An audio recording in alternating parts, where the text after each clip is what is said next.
Greetings in the name of our Lord Jesus Christ. அவள் ஒரு குமாரனை பெறுவாள், அவருக்கு இயேசு என்று பெயரிடுவாயாக. ஏனெனில் அவர் தமது ஜனங்களின் பாவங்களை நீக்கி அவர்களை ரட்சிப்பார்.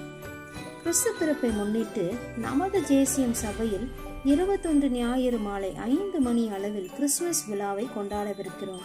துவக்கமாக நமது பாஸ்டர் ஐயா தேவ செய்தியை வழங்க உள்ளார். அன்று கிட்ஸ் நடனம், வேதவசனம் சொல்லுதல், பிரைமரி, ஜூனியர் நடனமும் உள்ளது. இது மட்டுமா, சீனியர் பிள்ளைகளின் ஸ்கிட் மற்றும் கொரியோகிராஃபியும் செய்யவிருக்கிறார்கள். கிறிஸ்து பிறப்பின் பாடல்களும் நமது சபையார்கள் அனைவரும் பாடவிருக்கிறார்கள். முடிவிலே நம்மை சந்தோஷப்படுத்தும் விதமாக சாண்டா கிளாஸின் அறைகளும் உள்ளது. அனைத்தையும் கண்டு களிக்க அன்புடன்